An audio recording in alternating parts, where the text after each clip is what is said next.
Það ekki á allra vitorði sem keyra í gegnum Varmahlíð í Skagafirði að þar sé liðlega 100 barna skóli, íþróttahús, menningarhús, skógur, bullandi heitt vatn og góð sundlaug með glænýrri rennibraut sem svo há að sér allan fjörðinn þegar klifrað upp í hana. Það náttúrulega aðstæðurnar hérna í Varmahlíð eru náttúrulega yndislegar og í rauninni algjör forréttindi að hafa allt á sama blettinum.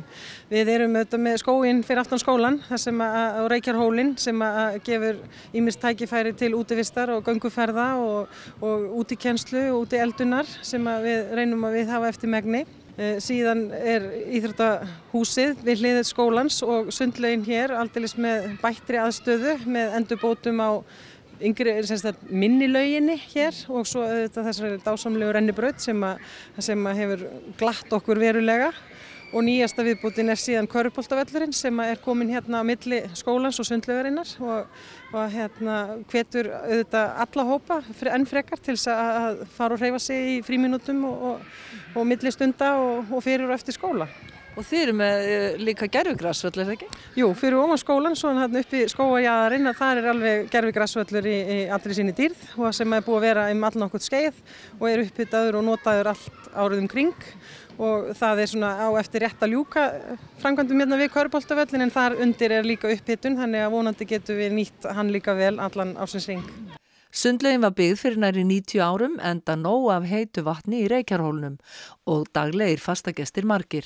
Jú, það mikið heitt vatn og það er of heitt, 90 gráð heitt vatn sem kemur hérna að húsinu og það líka pínu vandamál fyrir okkur að skemmi ekki alla leiðslu strax og allt sem all tæki sem eru með en það eru komið svo miklu nýjungar, tækninýjungar að það ekkert orðið neitt mál. Það frábært bara mikið af vatni og nóg af því.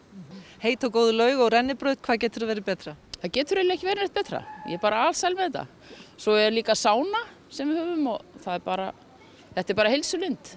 Og svo ertu náttúrulega með heilt íþróttahús hérna bara í bakgarðinu líka. Já, og svo erum við líka með tækjasal þannig sem fólk getur byrjað á því að fara á hlaupabrettið og hjólið og allt þetta dæmið þarna og farið svo í sund á eftir og þá þetta dagurinn orðinn fullkominn.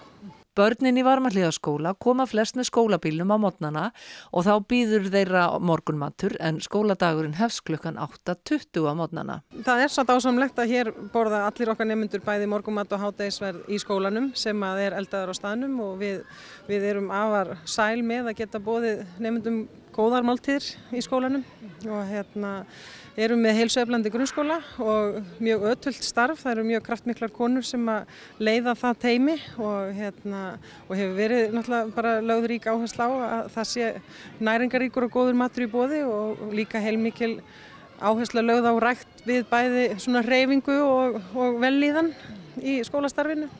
Það eftir því tekið hve áhugi á íþróttum mikill í Varmahlíðaskóla og má örugglega tengja þar saman bæði hvatningu, kennslu og aðstöðuna.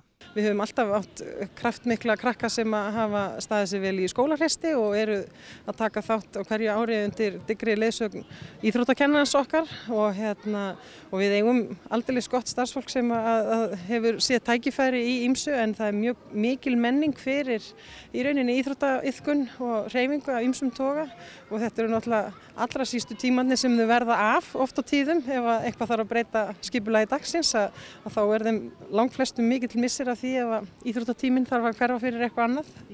Og þá má við nú ekki gleyma tónlistarkennslunni sem þau eru svo heppin að hafa inn í skóla. Já, tónlistarskólinn hefur deilt húsnæði með okkur í langan tíma og þar einmitt mjög gott samstarf okkar á milli og við njótum þeirra liðsinnis og þáttöku í ýmsum viðburðum sem við skipuleggjum og svo á móti fáum við að njóta góðs af þeirra þáttöku í húsinu og nemendur okkar fara úr kennslustundum og stunda sitt tónlistarnám og skólatíma og að samaskapi bjóða þeir okkur til áheyrnar ef þeir eru að halda sína tónfundi þar sem oft þá boðið einhverjum bekka að koma og sitja þá tónleika innan skólans á skólatíma og þetta bara mikil dásemd.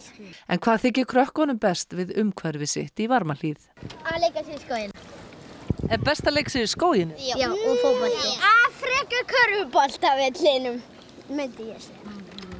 En þið nógu mörg til þess að safna í lið í fótbolta? Já, við erum eitt lið, það heit Smári. Og eru allir að spila fótbolta? Nei, ekki allir. Mér fáið stelpur.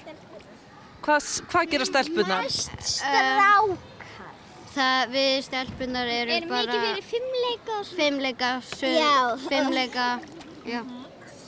Þannig.